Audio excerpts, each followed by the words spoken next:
एक बड़ा अजीब प्रस्ताव सरकार ने लाया है, परिपूर्ण लोकतंत्र, कॉम्प्रिहेंसिव डेमोक्रेसी। प्रतिस्पर्धात्मक डेमोक्रेसी के स्थान पे परिपूर्ण डेमोक्रेसी लाके क्या सरकार एक दलीय निरंकुशता जो स्थापित करने की उसकी जो चाहत है उसके तरफ इंगित कर रही है? क्योंकि इसमें जो एलिमेंट्स जिस नीति और कार्यक्रम में जो उल्लेख किया गया है वहां पे ना तो कानून के शासन की बात की गई है, न संवैधानिक सर्वोच्चता की बात की गई है और ना प्रेस स्वतंत्रता की बात की गई है। इसलिए सरकार अगर डेमोक्रेसी के प्रारूप को, लोकतंत्र के प्रारूप को बदलने की उसकी आंतरिक मंशा है तो मैं उसके बारे में सचेत कराती हूँ। सभामुख महोदय, निर्मला पंत के उस 13 साल की बच्ची के बलात्कार और हत्या के बाद अभी का जो लेटेस्ट जो है अध्यादेश कांड और उसके पहले का मेडिकल इक्विपमेंट खरीदने के समय में जो भ्रष्टाचार का कांड हुआ है, मैं सोच रही हूं कि इन 2 वर्षों के आधार पे, 3 वर्षों के आधार पे हम लोग सरकार को कैसे याद करेंगे। प्रधानमंत्री केपी ओली जी, निश्चित रूप से मैं उनसे आग्रह कर चुकी हूँ, सोचे कि उनके किस काम के लिए हम लोग या नेपाली जनता उनको याद करेगी। मुझको नहीं लगता है कि कहीं पे भी संतोष करने की जगह है। मेडिकल इक्विपमेंट के बारे में जो भ्रष्टाचार हुआ सभामुख महोदय, मैं उसको सुनियोजित मानती हूँ। मेडिकल इक्विपमेंट के बारे में जो भ्रष्टाचार हुआ सभामुख महोदय, मैं उसको सुनियोजित मानती हूँ। 2 महीना पहले इसलिए सामग्री नहीं खरीदी गई सामान्य नागरिक प्रक्रिया के तहत, क्योंकि जब अकस्मात, जब इमरजेंसी होगा तब भ्रष्टाचार किया जा सकता है। और एक नई दुखद बात क्या है कि अब सरकार भ्रष्टाचार के काम में सेना को संलग्न करा रही है। सरकार सेना को भी भ्रष्ट कर रही है। सरकार सेना को व्यापार देके भ्रष्ट कर रही है। जब मंत्रिपरिषद के द्वारा सार्वजनिक खरीद आइन के अंतर्गत जब व्यापार, जो भ्रष्टाचार का मामला जब लोगों के सिर से ऊपर चला गया है, नाक के ऊपर चला गया है, तो अब सरकार ने सेना के मार्फत भ्रष्टाचार करने का एक युग आरंभ किया है। क्योंकि सेना नागरिक के सरकार से ऊपर है, कानून से ऊपर है। लेकिन इसका मतलब ये नहीं है कि जनता ये नहीं जानती है। हर एक बात में इस सेना को ठेका, हर एक बात में नहीं, ये सरकार की विफलता है। स्वास्थ्य सामग्री कोरोना शुरू होने के बाद अगर सरकार यहाँ पे नहीं ला सकी है, ये सरकार की पूर्ण विफलता है। और प्रधानमंत्री केपी ओली जी, इसके बारे में सारी जनता के सामने में उनको माफी मांगनी होगी। अब मैं सुनकोशी परियोजना के बारे में बात करना चाहती हूँ। सभामुख महोदय, 2046 साल के बाद निरंतर सुनकोशी कमला डाइवर्सन के प्रोजेक्ट की बात आई है, लेकिन अब सुनकोशी मरीन ड्राइव लाया जा रहा है, बहुउद्देशीय प्रोजेक्ट लाया जा रहा है। प्रदेश नंबर 2 को सिंचाई की आवश्यकता है, बिजली से भी ज्यादा सिंचाई की आवश्यकता है। सरकार बिजली बनाएगी, वो बेचेगी, लेकिन जनता को पानी चाहिए। इसलिए ये सुनकोशी मरीन ड्राइव को हटाकर सुनकोशी कमला सिंचाई परियोजना लाया जाए। मैं निजगढ़ की बात कर रही हूँ सभामुख महोदय, क्या सरकार को पता नहीं है कि निजगढ़ के मामले में सर्वोच्च अदालत में मुद्दा चल रहा है? जब कोई मुद्दा विचाराधीन है तो उसको इस संसद में उठाने की हिम्मत कैसे सरकार ने की? क्या सरकार ने सर्वोच्च अदालत को ललकारा है या फिर सर्वोच्च अदालत को दबाव में डाला है? साथ ही सभामुख महोदय, बहुत सारी बातें, लेकिन सत्य निरूपण तथा मेल मिलाप आयोग, जिसके कारण आज भी शांति प्रक्रिया अधूरी है और लोग अटके हुए हैं। बेपत्ता व्यक्ति के संबंध में जो विधेयक है वह कानून का रूप नहीं ले पाया है, जिसके कारण शांति प्रक्रिया अधूरी है। शांति प्रक्रिया सरकार कब पूरी करेगी?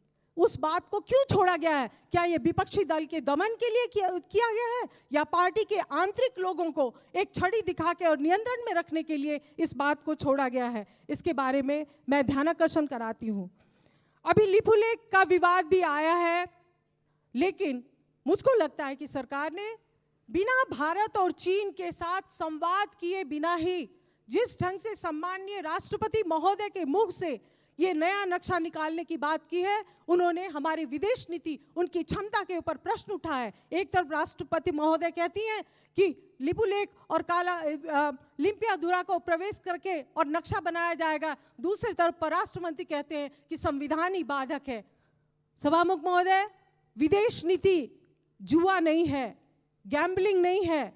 वहां पर आप अपने 2 छिमेकी देशों के साथ बात कर रहे हैं। मैले भने नि काम कुरो एकातिर राजनीतिक कुरा गर्ने र के अरे रातारात चाहिँ अध्यादेश ल्याउने, अस्थिरता पैदा गर्ने, लोकतन्त्रलाई कमजोर गर्ने, अनि के हो यो? यसबाट थाहै त थोरै हुन्छ। सभामुख महोदय, यो नारामा सीमित, यो हेर्नुहोस् पुरै नीति कार्यक्रममा नारा न नारा, यो के गरी ल्याएको यो नारा अहिले चाहिँ के अरे कुनै चुनावको घोषणा त भएको छैन, तर यो चाहिँ नीति कार्यक्रम हेर्दाखेरि त चुनावी घोषणा, यो नेकपा मालेको चुनावी घोषणा पत्र पो वाचन भए जस्तो देखियो त। सभामुख महोदय, यसले चाहिँ अहिलेको आवश्यकतालाई पुरा गर्दैन। यो चाहिँ सुखी नेपाली, समृद्ध नेपाल, खोइ दृष्टिकोण त, खोइ गन्तव्य, खोइ लक्ष्य, खोइ कार्यक्रम त। त्यो नारा दिएर खालि हुन्छ? नारा दिएर हुनेवाला छैन। संघीयताको कुरा गर्छ, संघीयताले कमजोर पार्ने काम गर्छ, प्रदेशलाई अधिकार दिँदैन, बजेट दिँदैन, कर्मचारी दिँदैन, अनि संघीयतालाई बलियो पार्ने, यसरी बलियो हुन्छ संघीयता। सभामुख महोदय, यो चाहिँ यो रे के अरे निरोगी नेपाली बनाउने कि रोगी नेपाली बनाउने हो? लकडाउन भएको 50 दिनभन्दा बढी भइसक्यो, सरकारले गर्यो के त? लकडाउन बाहेक सरकारले के गर्यो? जनताको जीवनको रक्षाको लागि के गर्यो? राहत बाँट्यो, कहाँ कहाँ राहत बाँट्यो? उद्योग धन्दा बचाउने के काम गर्यो? अर्थतन्त्र सङ्कटमा जाने अवस्था छ, त्यसबाट जोगिने काम के गर्यो? उद्योगपति व्यापारी जो पुरा अब सङ्कटमा परेको, त्यसको लागि के गर्यो? यो चाहिँ विदेशमा रहेका हाम्रा नेपाली दाजुभाइ दिदीबहिनीहरू देश फर्किन खोजेको छ, के गर्यो? भारतमा त्यत्रो लाखौँ लाख के अरे रोजगार गरिरहेको मान्छे आफ्नो भूमिमा फर्किन चाहन्छ, के गर्यो सरकारले? यस्तो चाहिँ बकमफुस चाहिँ नारा दिएर चाहिँ यो जनताको रक्षा हुने हो र? अनि यो अवस्थामा तपाईको यो भ्रष्टाचारको पनि कुरा गरेको सभामुख महोदय, यो भ्रष्टाचार गर्न पनि दिँदैन। यो त सुगर रटाई त जहिले पनि सुनेकै हो नि त। यो सुगर राइट कस्तो हो भने, शिकारी आएगा, जाल बिछाएगा, दाना डालेगा, लोभ से फंसना नहीं, सुगा रटाई रच्दै भ्रष्टाचार गर्दै हुँदै त अहिले सङ्कटको बेलामा चाहिँ औषधि खरिदमा पनि भ्रष्टाचार रे। अनि यस्तो काण्डले भरिएको, अनि यो चाहिँ भ्रष्टाचार निर्मूल हुन्छ? अनि चाहिँ के अरे भोक चाहिँ गरिबलाई हुन नदिने रे, अनि भोकै मर्नुपर्ने अवस्था अहिले नै आइसक्यो। अनि सबै झुट बोल्ने, वैज्ञानिक खेती गर्ने रे, जनताले सिँचाइ पाएको छैन, मलखाद पाएको छैन, वैज्ञानिक खेती गर्ने रे। अनि यसैबाट हुन्छ? त्यो बजार मूल्य निर्धारण किसानले गर्न पाएको छैन, उब्जाएको त्यो चाहिँ सामान कहाँ राख्ने, त्यो अवस्था छैन। त्यो बालुवाटारमा गएर राख्ने हो कि शीतल निवासमा गएर राख्ने हो? अब बालुवाटार बेचिसक्यो भन्ने थाहा पाएको हो, अब राख्ने पनि कहाँ हो? खोइ त्यसको पनि कार्यक्रम छैन। सभामुख महोदय, यसरी चाहिँ हुँदैन। स्वदेशी वस्तु चाहिँ उत्पादन गर्ने रे, स्वदेशी के अरे उपभोग गर्ने रे, अनि उत्पादन भए पो उपभोग गर्ने। खोइ त उत्पादन भएको यो के भन्छन्, यो नुन तेल हल्दीदेखि लिएर सागपात, यो फलफुल सबै चाहिँ बाहिरबाट ल्याउने, अनि के वो स्वदेशी वस्तु चाहिँ उपभोग गर्ने, त्यहाँतर्फ कुनै ठोस कार्यक्रम आउँदैन। अनि यसरी हुन्छ? त्यसैले सभामुख महोदय, यो चाहिँ हुँदैन। यस हिसाबले केही पनि हुनेवाला छैन। यो चाहिँ हाम्रो आवश्यकता पुरा गर्दैन। यहाँ चाहिँ तिलौरा कोटलाई चाहिँ सभामुख महोदय घन्टी त नबजाउनु है, अहिले मलाई बोल्नु छ, अहिले 1-2 मिनट समय एक्स्ट्रा दिनु होला। तिलौरा कोटलाई विश्वको सूचीमा राख्ने, त्यो जानकी मन्दिरलाई पनि राखिदिनु पर्यो, जानकी मन्दिरलाई ट्रस्टको रूपमा गरिदिनु पर्यो। यो विद्युत रेलहरू धेरै सुनिसक्यो, अनि यो बृहत्तर के अरे यो उसको लागि, यो शहीदको लागि गर्ने रे। अनि यो पहिचानवादी शहीदहरू, त्यो आन्दोलनका शहीदहरू, मधेस आन्दोलनका शहीदहरूको लागि त्यो चाहिँ नगर्ने त भएन नि। र अन्तमा सभामुख महोदय, लाइन नकाटियोस्, 1 मिनट मात्रै म समय लिन्छु। सुशासन, न्याय, अपराध मुक्त यस्ता कुरा गरेछ। खोइ त यही हो सुशासन? निर्मला पन्तको पटक पुरै देशवासीले उठाए, खोइ पाए त?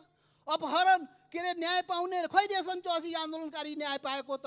खोइ त के अरे अपराध मुक्त रे, अनि सांसदको अपहरण हुने, अनि यसरी हुन्छ? अनि अन्तमा यो सीमा रक्षाको कुरा धेरै आएको छ। कसले सीमा रक्षा गरिदिने हो? लिपु लेक, मान्य सदस्य, बस 1 minute sound, bus please 1 minute है। यो लिपु लेक, कालापानी, यो चाहिँ के यो लिम्पुवा धुरा रे, अब यो चाहिँ यो मिचियो रे, अनि यो रक्षा कसले गरिदिने हो? यो रक्षा कसले? यो सरकारले गर्ने कि कसले गर्ने हो? 70 वर्षदेखि उठेको कुरा यो करे, यो हामीले गर्ने कि यो सरकारले गरिदिने हो? यो सरकार के गरेर बस्या थियो, त्यो 8 वर्षदेखि बनिरहेको किन नगरेको, यो नगर्ने राष्ट्रघाती हो कि होइन? अनि यो चाहिँ मधेसी दलले बोलेन, राजेन्द्र महतोले बोलेन रे। अरे यो सीमाको रक्षा तो दौरा सुरुवाल टोपी लगाउने केपी ओलीले गर्ने कि राजेन्द्र महतो धोती लगाउने गर्ने? यसैले सभामुख महोदय यो चाहिँ यो सरकारले राष्ट्रघाती काम अन्तमा सभामुख महोदय म के भन्छु भने जनताको जीवन र देशको सीमा रक्षा गर्न नसक्ने सरकारलाई के भन्ने? असफल भन्ने, नालायक भन्ने, राष्ट्रघाती भन्ने कि अपराधी भन्ने? सभामुख महोदय जनताले निर्णय गर्छ। धन्यवाद। मेरो अनलाइन टिभी, देशको मुहार।